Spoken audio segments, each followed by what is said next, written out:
I'm Lady T506. Welcome to my channel.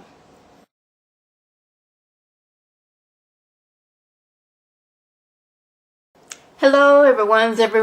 I am here for Married to Medicine Season 6 Episode 14. If you're new to my channel, welcome. If you return and you one of my people, you family over here, welcome back.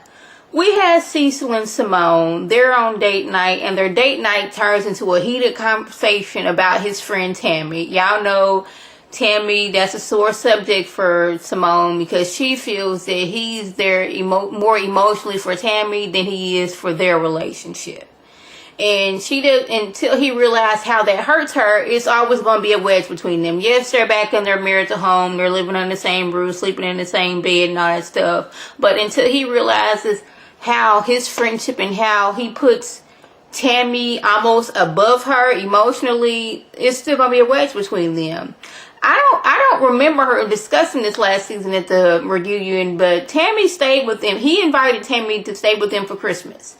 And she was there for a whole 8 days. And Tammy lives in Atlanta. Now, I would have felt some way too. My husband, he invited his friend over. I already don't like this friend. And you in my house for 8 days. Like, if you in town and somebody invited you for Christmas, maybe that's just me. But you're supposed to show up, have a good time, maybe take you a plate home, and leave. You shouldn't be at my house for 8 days straight. So that was already, boiling over for her. And she's like, you put her there, you are there for her, give her more emotionally. He's giving more emotionally to Tammy than he does to her. I had to read my notes, y'all. But he doesn't get it. Just like, you went on a date with her when I was having a very hard week. It was stressful at work. My uncle was in the hospital, very sick. And what did you do? You went out by yourself and had dinner with her. And that was very painful. I was like, I'm going through all these things. I needed you here at home with me. And you ran out there and had dinner with this lady. So they get into it. They argue. And I'm like, I didn't know where this was going to go. Because we're happy that Simone and Cecil are back together. But until he realizes what's that doing to her, I don't think they're ever going to be, no couple is going to be 100, but they're not going to be on the same page until he realizes how his friendship is hurting her. It's not a jealousy thing. It's like, you can give yourself emotionally to her, but you can't fully give yourself emotionally to me. When I needed you, you was off having dinner with Tammy. Since Lauren is going to be starting high school or has started high school, she wants a more mature wardrobe. She still looks like a little girl, and I get that because I still had this baby face, and I will be 34 years old in a few months. And I kid you not, I was at my younger cousin's spelling bee, and I seen some kindergartners walk by, and I could have just blended along in with them. I really could have.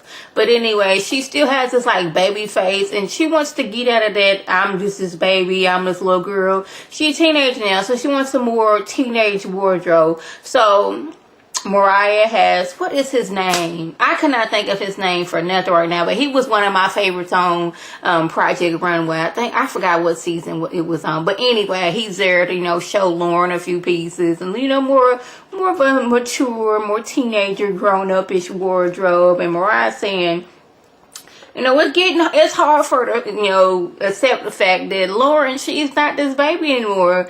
She's a young woman now. She's a teenager. She's not this little baby girl anymore. She has to accept that fact. And she was like, I did not become a woman until I was 25 years old. And I gave birth to this beautiful little girl. And I realized that the world is no longer revolve around me. My world is going to be revolving around this little girl right here. She got her first pair of little heels. She sat down like she knew, and she took classes on how to sit down classy. We like seeing Mariah like this. This whole Mariah, you being shady, you doing all this other stuff, and we can leave that. But her interacting with her kids and her family, we like that. Well, her and Aiden, but sometimes when she get with Miss Lucy and Lake, she be a little bit shady. But when she's with Lauren or when she was just Aiden by herself, we get to see the real Mariah, and we like that. Well, at least I do. Mariah and Heavenly meet up at church because they trying to just squash their beef. What's her therapist dude? I don't know, something about him, that therapist, I cannot put my finger on him, but I can't, it's something about him that's off to me, and if y'all can, pick out what that is, please drop that below. I'm not trying to be shady, but when I look at him, like something about him that doesn't sit well with me, and I just don't know what it is. But since he's telling her, it seems like all this anger that you have for your sister, you have for Mariah. So when she tells this Mariah, it sounds like she was telling her, my sister was always jealous of me because I was smart and I was successful, and I kind of put all that anger I have for her on you as to say that you're not smart and you're not successful. Now, that's what I thought Mariah was going to take it, and she was like, I don't see where you get that from, but anyways. So, she's saying how, I don't like the fact that you lie on me. She's like, I've never lied on you. I just repeated what somebody told me. But I was like, if you're repeating the lie, you're still telling a lie. Just because somebody told you something, that does not make it true. Somebody could have told you, the grasshoppers grow up to be doggone in a tree. You go repeating that just doesn't make it not a lie. It's a lie right there. But anyways, y'all know what I'm saying. Just because somebody told you something does not make it truthful. But anyways, but she was like, is it that you already had it in your mind that you didn't like me? And she was like, what you talking about? She's like, first time you saw me, you said you didn't like me. So you was already had it in your mind that you didn't like me. How about you take the time out to get to know me? So they was like, okay, we're going to squash our beef. She got a cussing in church and realized what she did. She said she's sorry. She know the Lord knows her heart. But they're going to try to do better and stop being shady towards each other. Excuse me. I just hope that happens because, I'm tired of seeing these two always fussing and fighting. And then she got to go out and say your mama, and then Mariah has to get mad. All this stuff is getting old, and it's getting old fast. Toya decides, let's go to this winery and let's get on this bus and get drunk before we get there. And she suggests that let's go around and say get some stuff off our chest. I was like, oh, this is going to turn left. But that turned into, let's talk about some things that we need to change about ourselves. It was going fine. Simone says she needs to stop being so loud and stop cussing all the time. Okay, cool. Contessa, she goes on to saying how, my approach may be off, and some people may not be able to handle that, but then they like, okay, what's that you got to do? The way she said it is like, okay, it seems like you're saying somebody else needs to change. What you need to change about you? Maybe you need to change about lying. It's like, how did I lie?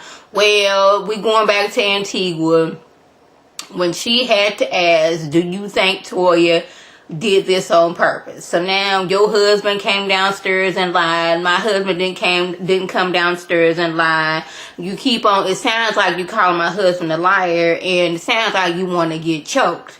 So do you want to get choked, Toya? Toya stood up like she wanted to get choked, like choke me, and then they be looking like, what happened? I got choked. Shout out to my brother me. That was my show back in the day. But anyways, I was like, you standing there like you ready to fight? Like, if somebody called your husband a liar, you wouldn't want that now, would you? No. So, they didn't got off the bus. They didn't separated everybody. And this is where I did not like this, and I did not like this at all. Because Toya, she gets off the bus, so I was like, oh my goodness, that bus ride was so bumpy and it was so annoying. It was okay for her to say that it was annoying, but when Contessa says, no, it hasn't been good, so hopefully, it's going to be a good time now. Now it's like you're not helping the situation. Excuse me. Like, she's just saying how she feels. It wasn't a good time on the bus because I almost got to fighting. So hopefully now that we're doing something else, it'll be good. But Toya can say how annoying it was on the bus, and didn't nobody say nothing. But Contessa said, yeah, it wasn't a good time on that bus, but hopefully we have a good time now. She's not helping the situation. Jackie, I didn't understand that's how. So y'all always coming for Contessa when she says something, but we gotta, be sorry for Toya. Toya's not like that.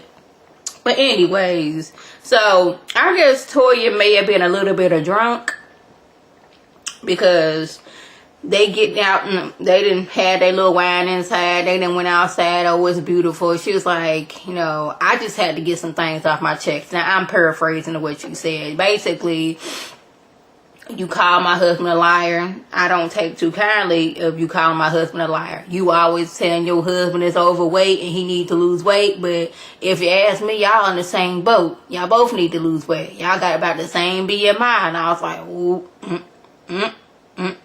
That's like, and then it's like, Contessa, you were so wrong to think Toya would deliberately hit you in your chest. But I'm like, ladies, once y'all seen how Toya was acting towards Contessa in her confessionals, I wonder if y'all feel the same way. Cause me, no, I don't think Toya did it on purpose. I don't think she was like, okay, this is my time to hit Toya because she been getting on my nerves because she didn't come to my party, even though she had a valid excuse as to why she didn't come to my party. Here's my excuse to hit her. No, I don't think she was like, okay, I'm gonna hit Contessa on purpose. I do not think that she would hit that, but I do understand how Contessa would come to that conclusion, especially after you seen the way Toya was talking about Contessa in her confessionals. Like, after y'all seen that, could y'all come to the same conclusion as we viewers did? I just want to know. But anyway, lastly, Mariah, she had already told the ladies up from anything, he's not really feeling good. So if at any point we on this wine trip and I get a call from him, I'm leaving and I'm going to my husband. Well, she eventually does get a call. He had a headache. And he's like, it's not getting any better, so I'm gonna go to the emergency room. She thought it was just like a migraine or something. Well, no, he has viral meningitis. So it's like, yes, you getting admitted to the hospital, you have viral meningitis, this is serious, this could be deadly to you. I'm leaving. And all the ladies was like, no, ma'am, you're not just leaving by yourself. We all gonna see what's going on with him. And I appreciate that. I'm glad nobody was like, well, really? We spent all that time driving up here. You just text us how Aiden doing. And I was like, no, we going with you, girl. I was like, I appreciate that. It reminded me when Greg from the Real Housewives of Atlanta got overheated and everybody came to Greg's side to make sure he was all right. That's what I kind of got from that. So, y'all, that was basically the gist. If I left anything out, by all means, leave a comment below. If you're new to my channel, welcome. If you're returning, you know, you family over here, you my peoples over here, welcome back. And tell your people to tell their people so they can come over here and be my peoples too. So this is Lady T signing off. Have a good one.